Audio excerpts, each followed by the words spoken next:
But for impulsive spenders, and there are a big bunch of them that are paying just the minimum, and that debt is increasing, and they have an issue with impulsive spending, or just a poor relationship with credit. I mean, a good question to ask yourself, before you make that purchase is, do I need this? Or is this something that I want? And if it is something that I want, here's a second stopgap you can apply. Like when Olympians work towards a medal, they Yeah. feel extremely satisfied and enjoy that process. But once they get there, they're depressed. There's like a whole name for it. When you, after the Olympics, a lot of athletes struggle with depression and just like lack of purpose. And I think that we think that because we have this better job, we now need to go and spend to maintain the happiness that we got from earning a better job. Yeah. But actually, the happiness and the joy comes from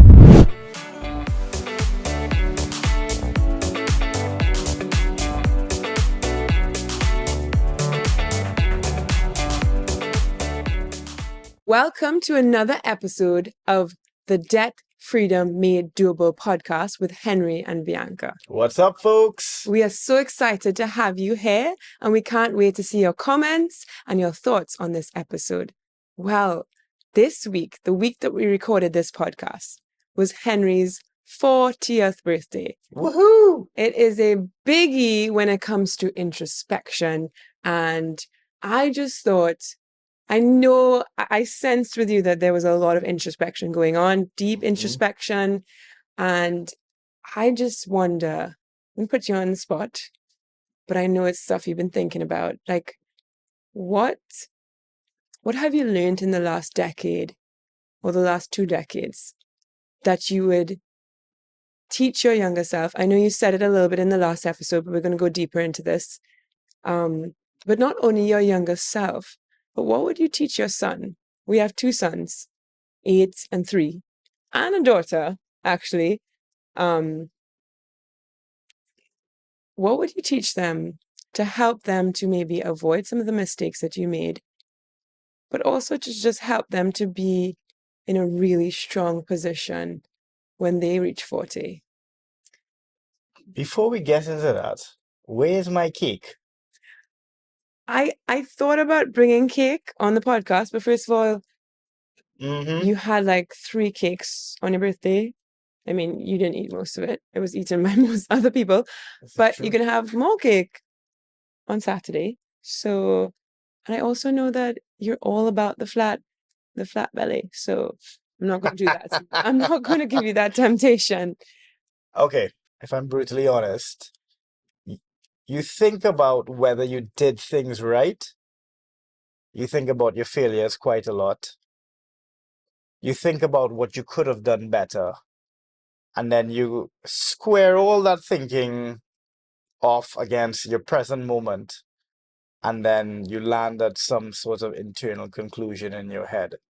The reality is that the internal conclusion is probably neither right nor wrong, because we are growing, we're evolving, and our story is continuing. But I have been thinking a lot about my 20s, and what a what a spendthrift I was. Why does it bother you so much now that you're 40, looking back at when I met you, you wore a lot of designer brands.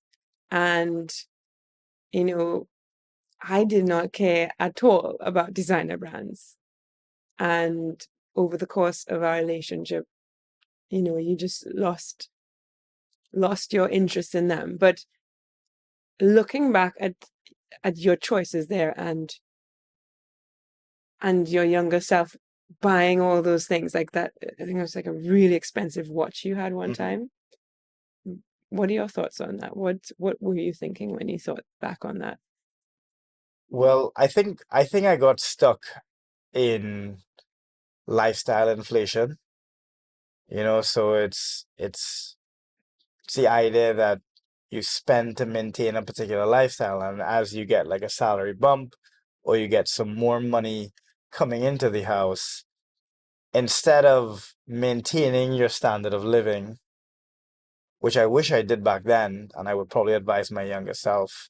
Um, all you end up doing is just increasing your expenditure, and in some cases, you actually inflate your expenditure even more because you're not really, if you're not good at budgeting, you're not going to be looking at, well, if I got a salary increase of 10%, I'm going to increase my, well, at least the smart move would be to say, okay, I'll cap my expenditure increase at the same amount that I got a salary increase by.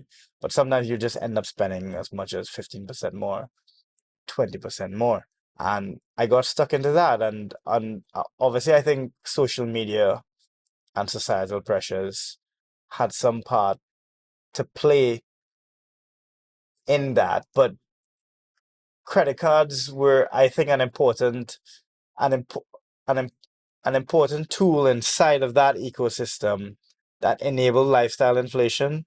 Designer clothes would have made you feel good, but after what point did it continue to make you feel good? Did more and more a higher and higher standard of living make you feel better? Like really from when you were a student, and then when you got a job, and then when you started to buy all these things, did it increase your happiness? I mean, no. I mean, I don't think it increased my happiness. What what it did was that it provided me with a lot of instant gratification, I think. So in that moment, you pull that trigger on that credit card, and I'll give you an example. I don't think I ever told you this actually. Something happened to me. This was way before I got married to you, so shouldn't count. Okay. I don't think so. Okay. But yeah, it was an event in my life, and so I had my credit card, and that event just got me. I don't know. I didn't know how to cope with the event or whatever. So I literally just went out and I bought like a £1,000 Cartier ring for myself, and I mean, I had the money sitting in my bank, but that is a classic example of impulsive spending.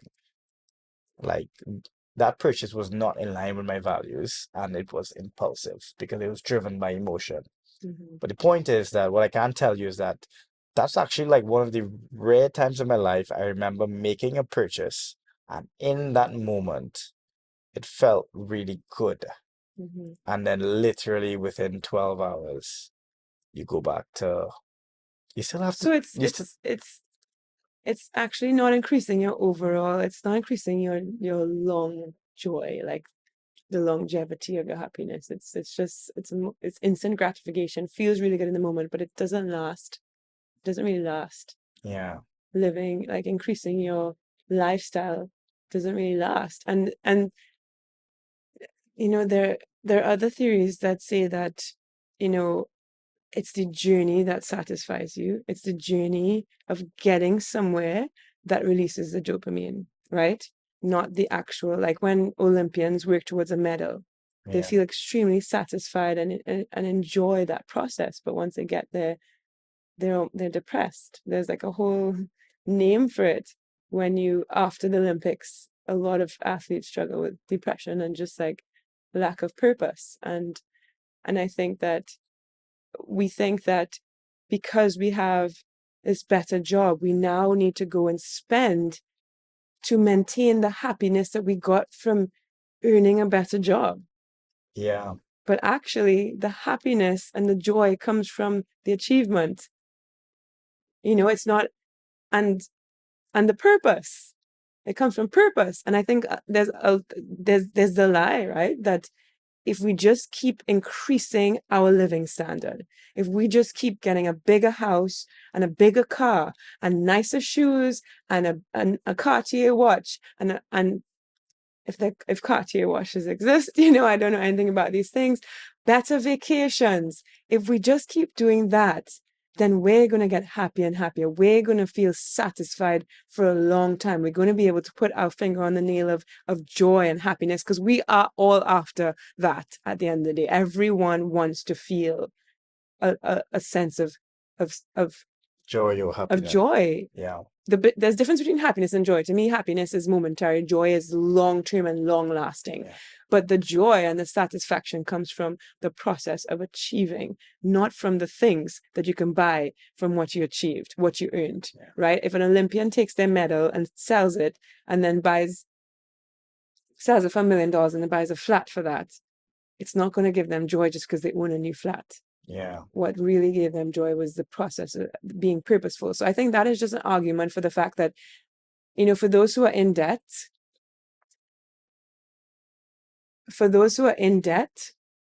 thinking that they have to have a certain lifestyle, and so they're fueling that lifestyle with a credit card Yeah. and feeling that they need to live above their means because they have certain expectations of themselves, and they're also looking around to see what other people are doing on social media, some people that they don't even know, Yeah. and wanting to match that and feeling like this is what it takes to be a man, this is what it takes to be respected, I need to outwardly show my achievements, I need to outwardly show that I'm smart, intelligent, and capable, right? It's a lie. Yeah. It's a lie, because it doesn't produce happiness beyond a certain threshold. And £50,000 is like a middle tier income. It's not even a very high income, but that's the cap where happiness starts to plateau in the UK. You don't really get happier after that income. And why is that? Because obviously if you have £100,000, you can afford so much more. But how come you're not happier? Because it really isn't to do with what you have. Going back to your original question, things that I wish I knew, like I wish, you put like a label on a cigarette that says smoking is dangerous to your health, etc., etc., etc. Yeah. I wish they would put those labels on credit cards. Maybe Yes, that would be a good idea. that's a bad idea. It's a good I don't think they'll idea. ever do that. It's a good idea. But it's essentially like it's a buy now, pay later product. That's what a credit card Well, we know is. that, but we're really trying to. So we're talking about living beyond your means, as well as your first point was basically inflation. So lifestyle inflation. Yeah. And is it always a good idea to do that? But when we talk about debt, we talk about the fact that, okay, look, I got a salary increase, or I got a job, and now I have this stable job. Now I cannot suddenly spend more. But we don't consider what percentage more are we spending? What is our actual budget? I learned one thing. So if I could go back and just leave one line on a piece of paper, I would just apply like a 50-30-20 rule. I would say just follow that. Whatever you're bringing in terms of your income, 50% to meet your needs, you live within that, right? 30% is for your wants. You're going to create a budget for that and you're going to stick with that. And then 10% is savings. And that does not equal 100%, does it? You mean 20%? 20%. There you go. 20% is savings, yes. That's a really good rule to live by, because it's very straightforward. Easy And to especially understand. if you have an income that is commission based, then it's going to take a little bit more work to figure it out. But if you have an income every month that's the same, it just takes a little bit of time to work out 50% of my income, 30%, and then in that 50% you have to consider how much rent can I afford. If rent, bills, groceries, if these are my needs, my basic needs, I need to first of all figure out what are my basic needs and how much can I afford for the total of my basic needs to cost. And then you have to decide, can I live in this 2-bedroom apartment in Shoreditch or in Canary Wharf? Yeah. Is that going to leave me in debt? Is that going to squeeze me? Is that going to make me stressed out? Is that upgrade, all of a sudden I have a new job, I want to move to a new flat, or I want to join a new gym. Is that going to squeeze you in a way that actually makes you less happy? Because it really is about happiness. It's about we all just want to feel happier. That's why we're motivated to upgrade, because we think that the things are going to make us happier.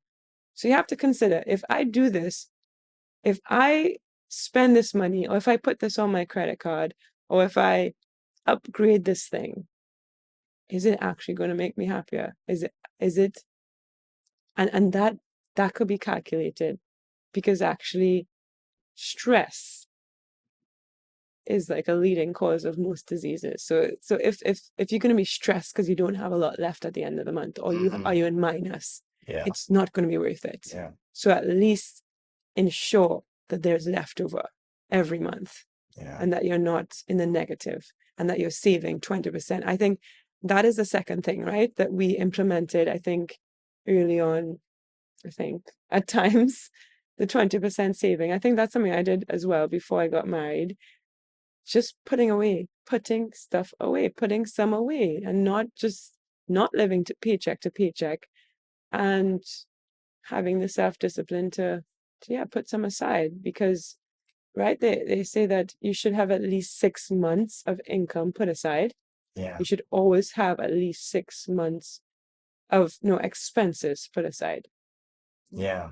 in your savings. At least that's an emergency fund, and everyone should have that. That's not even usable, disposable savings. That is emergency fund that you shouldn't touch. And the whole thing with the 50-30-20 rule is that you can butcher it if you want.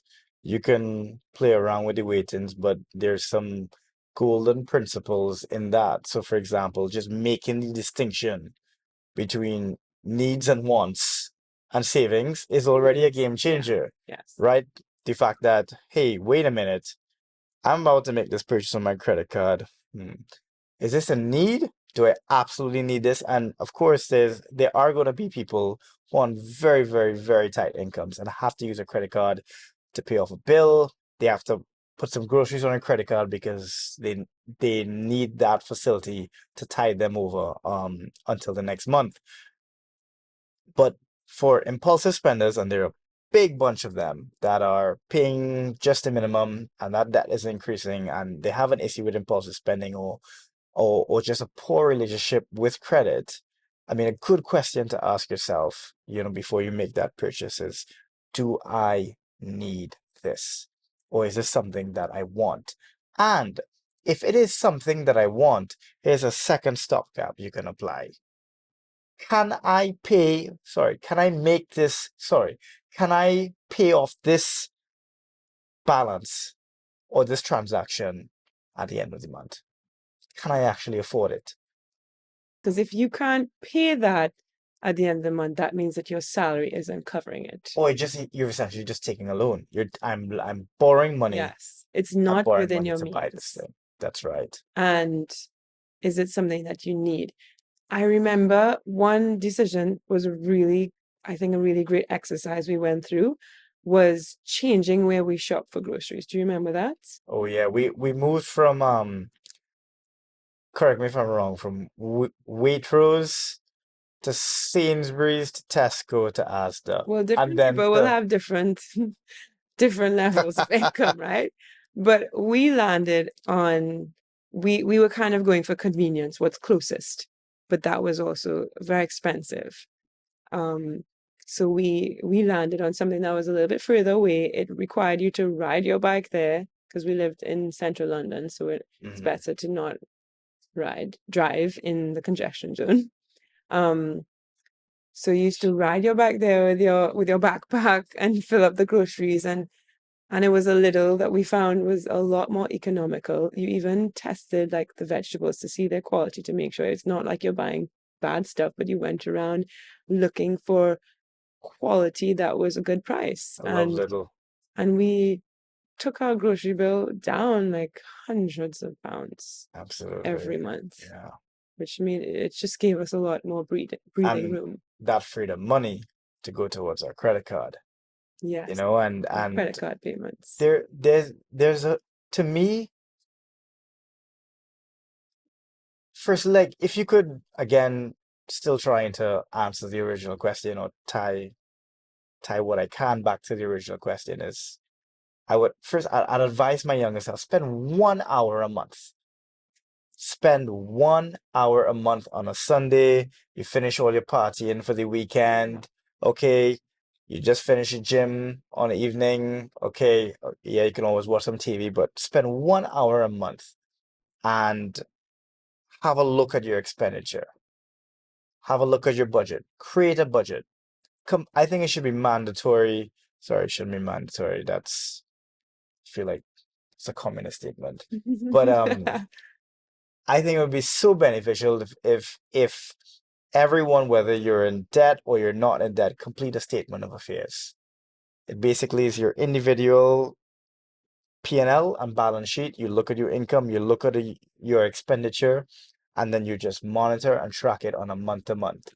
Yeah, and those kind of things, the first time you do it, it might take more than an hour, to learn. But there's all these tools now, AI, chat AI, chat GPT, or the other ones, um, that can teach you quickly. But it's a little bit of a learning curve, but it's not that difficult, Yeah. and it's so invaluable to be able to yeah, understand your own finances and be able to make a statement of affairs, know what a statement of affairs is. So, really understand. A statement of affairs shows your income, your outgoings, it lists it all out in front of you. So you see the big picture of your financial well-being. It's just like, you know, having someone do an assessment, a medical assessment on your body. Yeah, You exactly. know, Yeah. how's your heart rate, your basal heart rate, how's your blood pressure, all of those things, even your blood count. It's just like that. It's like a blood count. Are you getting all the minerals you need? It's just like that. And it, a lot of people are walking around have no idea what their statement of affairs would look like. They have no idea what their financial health, the state of their financial health is, I Yeah. think. And I think, like,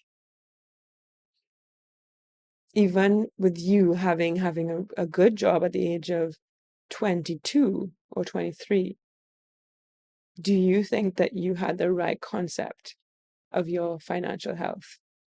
I know you would have assumed that it was amazing, that that you had all this ability to spend, but do you feel like you had any idea what your financial health was? No, I felt that just based on everything I knew back then, just like imagine y you have an individual profit and loss attached to you. That's your financial health, right? Which is the statement of affairs. Your income, your expenditure, any surplus or deficit that you're running. Basic stuff, The extra you have. extra.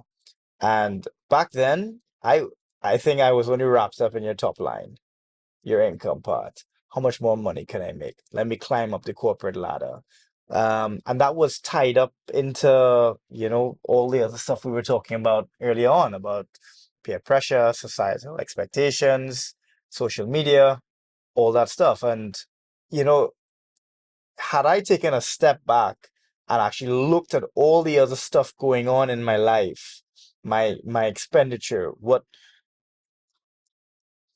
was my rent? What was my groceries? What's my utilities looking like? What are all these necessary, what's all this unnecessary expenditure? I remember, I remember when Amazon came out with same day Oh delivery. gosh. That That was was, a thorn in your flesh. that was There was nuts. a time when there was a package at the door almost every day. We had to have a talk about that. That was awesome. That was crazy. But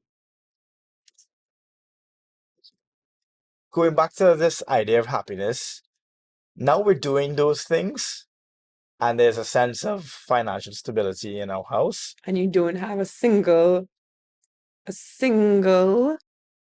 designer piece of clothing, do you? No, I don't. I don't. I mean, I guess I'm not. I guess I grew out of that. I mean, I'm more interested in. Well, as you know, we're interested in health and wellness, less, brands And and that purpose. sort of thing and purpose. But Um, I had thought there, I was reminded of my friend who she was applying for Harvard Law School, and she asked me to help edit her what is it called, the admissions essay, because I'm Yeah. a writer and I've done editing before. So I told her, if you get in and I help you to get in, then I want you to pay me back by giving me a portion of your income, because I know that lawyers after Harvard Law School get Wow. a stink amount of money. It is Hmm. it's extortionate, right? And even if I got a percentage of that, it would be a good salary. But in the end, she went into this job extremely, extremely stressful. And when it came to like student loans and it came to taxes and everything, and then the expenses of living a certain lifestyle and having, having a certain rent, it actually almost amounted to no freedom, no free money, no disposable income, which is crazy. Wow. But this is the reality of many people. People we're talking eh, to sorry, people who we're talking to, people who are listening to our podcast. There are a lot of people who have good jobs and they're still in debt. They have good salaries, just like you did. You had a good salary, you had a very good salary. Yeah. It's because, as you said, you just look at the top line, you just look at the income. You don't look at the big picture. You don't look at your expenses with a little microscope and say, yes, that's an expense, but it's a want, it's not a need. Or it's a need it's a want that I kind of mask as a need. Look, I think at the end of the day, um, we're everyone's going to make their own choices, and everyone's going to have their own lifestyle preferences. And I don't think, I don't think there should be any judgment on anyone who is who wants to pursue a particular type of lifestyle. Because if you could pursue an affluent lifestyle and maintain it, and it's a contributing source of happiness and purpose, and you have your affairs in order, and you balance your books well, and you're financially responsible, then Yeah, honestly agree. that's Yeah. amazing. But I think if you're struggling financially and debt is a part of that equation, it's really just thinking about the sort of the tools and behavior change, so the tools that are available, and we're probably going to come on to that in the next episode or two. But some of the behavior changes that would currently be contributing or exacerbating the financial distress. Things like impulsive spending, things like instant gratification, um, living above your means, and just really small mindset shifts, right? Atomic habits, little changes like learning to distinguish between a want and a need, learning Yeah. to understand that, hey, there's a concept of a budget. Let me see if I could bake in an hour of time, and maybe hear what on a Sunday, this is not what I want to do, but I'm gonna put on my favorite Netflix show at the same time. It's Angela Duckworth. She's a famous behavioral scientist, and she has this theory called coupling, where you couple an activity that's going to add value to your life, but you don't enjoy it, with an activity that you actually do enjoy. So that activity you don't enjoy just seems less painful. You kind of had almost 3 points in that one first point, which is, what's the big picture of your financial health? What's the big picture? What's your profit statement of affairs? What's your profit and loss statement? What's your income? What are your expenses? So that's 1 point. Do you know the big picture? Do you know what a statement of affairs is? You need to know that. We all should know that. And do we know how to make one? Can we spend 1 hour, 2 hours on a Sunday, one day, this week, this Sunday, 2 hours on a Sunday? Look it up. We have so many tools now, the AI tools now, to help us do these things for us. And just look it up and just I completely agree. Like, I think that's probably one of the most helpful things that you can do. Try to understand the big picture, and you you don't have to have all your receipts to hand. You don't have to have all the micro details ironed out. Like most people, like I'm sure we could sit down here and we have a rough Like a idea. bank statement. Y y Just use your bank statements. Even if you, okay, I'm being honest with you, even if you didn't have your bank statement to hand, you're gonna have a rough idea what your mobile phone bill is. You're gonna have a rough idea how much you're paying in internet. Most adults are gonna have a rough idea what you're Well, paying in rent or I guess mortgage. that's another thing. You should have a rough idea of these things. So even a statement of Yes. affairs could be rough. So, you're essentially taking pen and paper and you're just marking out this is what my income, this is what my expenditures are, and it starts to cultivate a mindset of, well, I guess holistic financial thinking, So literally. if you made one right now, okay, what would you write down? So okay, this is my salary that every month. So first you write down your salary, that's your income. And then let's say you have one salary. And then what you're gonna start writing your expenses. So internet bill, that's one. Phone bill, that's one. What else? Electricity, water, rent. What else would you say would go in there? I mean, I think you're on it. I would actually just work it out from first principles, right? What are all your sources of income? So, do I have a salary coming in? What's my partner's salary? If I'm married or if I'm living with someone, do I have any other benefits coming in Mm. that's regular? Do I have any dividends coming in? Essentially, what's all my income? To answer your question on the expenditure, exactly like what you said. So you have your rent, you have utilities, you have your grocery, you have your childcare, you have your insurance, you have your car maintenance, your petrol, and then you just list out everything you can. Having a bank statement there helps because it just reminds you of what your expenditure is. Um, I think we should encourage bank statements because they're not hard to come by. We have mobile apps now, yeah, and it's recommended to have them, and it's very easy to download bank statements. Just taking 3 months, right, would give you a good enough picture. 3 months. We've done that a few times where we go through every single, when we've had to really tighten up and we realize, why are we bleeding more than we expect? Why are we yeah. bleeding cash? Why are we so tight? Why are savings not going up after 6 months, even though we saved 20%? Because we sometimes use a savings card. We had all those questions, and we went through our bank statement, every single line, and then put it into categories and added it up. Is this miscellaneous? As in, is this just, just fun discretionary Yeah. spending, or is this actually a bill? And we added it all up, and we put it into a spreadsheet. So yes, you can do a rough thing if you want to start there. It's a good place to start, but I think it's recommended to download 3 months of bank statements and go through and just put it into categories. Income, expenses, which is mostly bills, things that you need, and then miscellaneous, your entertainment and those kind of things. And Yeah, I think like ultimately, what is this doing? So you have to ask yourself, what's the value added in this exercise?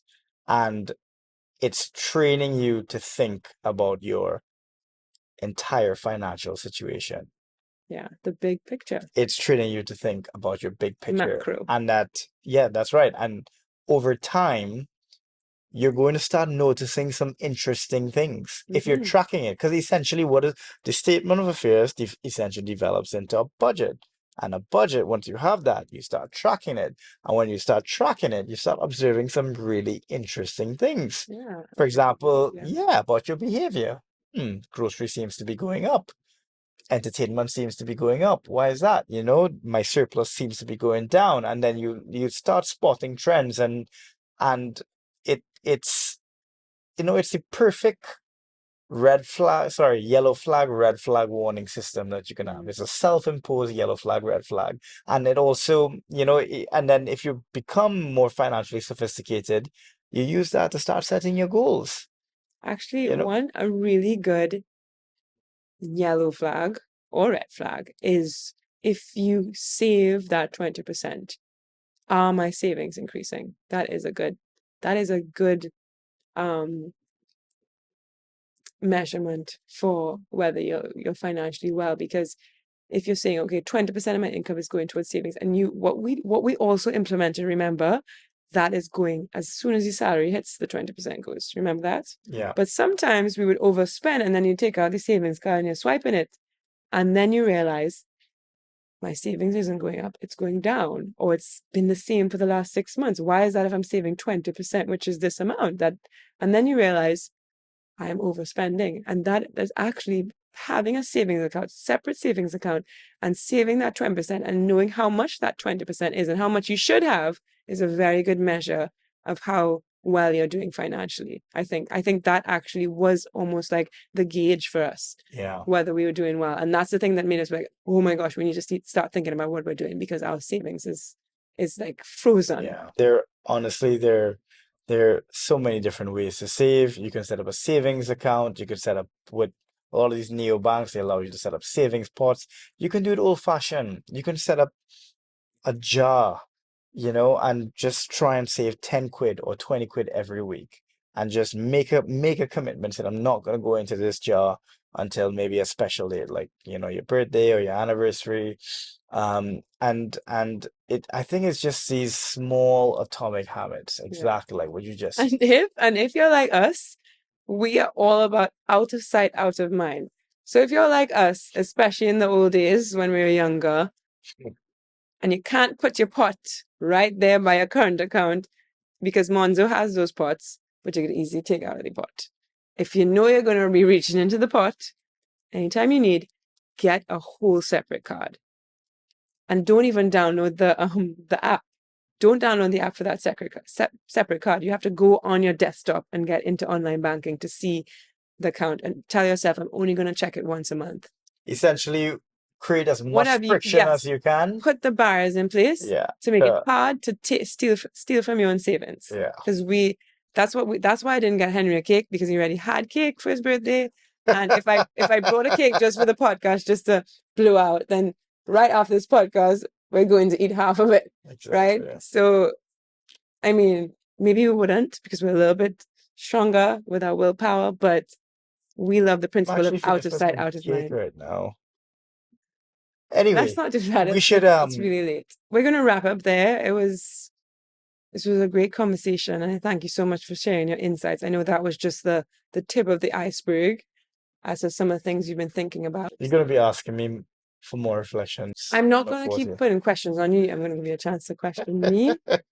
So maybe think about some of those questions you want to ask me. Put me on the spot.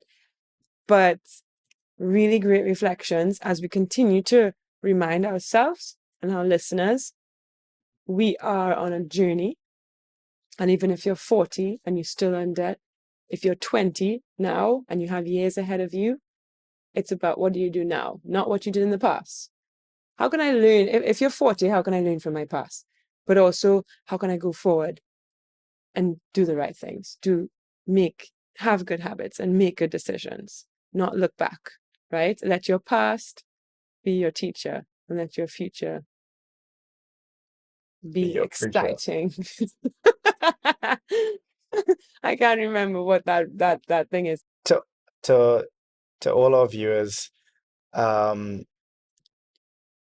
out of financial debt is hard. It can be agonizing. Keep your eye on the destination. Keep your heart on the journey. We just want to remind our listeners all the time that it doesn't matter what age you are. It doesn't matter what your past looks like, where you've gotten to now. It matters where we're going forward and the decisions that we make going forward and how we're learning from our past, right? Underlying message, financial freedom, no matter how much debt you're in, financial freedom is possible. It is doable. 100% possible. And just before we go, I just want to say that, as I said earlier, the theory that the reality that it is the achievement and the process, not the achievement, but the process of getting towards a prize that really is the satisfying thing. So this journey of becoming debt-free is going to be so much more satisfying than actually being debt-free. Yeah. Like every month that you see your statement of affairs improving and your debt going down, and you're feeling empowered, that satisfaction in the journey of achieving something great is where happiness lies. Absolutely. And the studies show that. All right, guys, so that's a wrap for us today. come on this journey with us. You know, if you like the content, hit that like button, hit that subscribe button, and we look forward to bringing you fresh content every single week, specifically focus on financial freedom, debt freedom made doable. Thank you for listening. If you enjoyed the Debt Freedom Made Doable podcast with Henry and Bianca, make sure you like and subscribe, and check out the description below the video for links to our website, our waitlist, SOA calculator, and more tools to help you on your journey to debt freedom. Again, thank you so much for spending this time with us. We'll see you again at the next episode. Goodbye.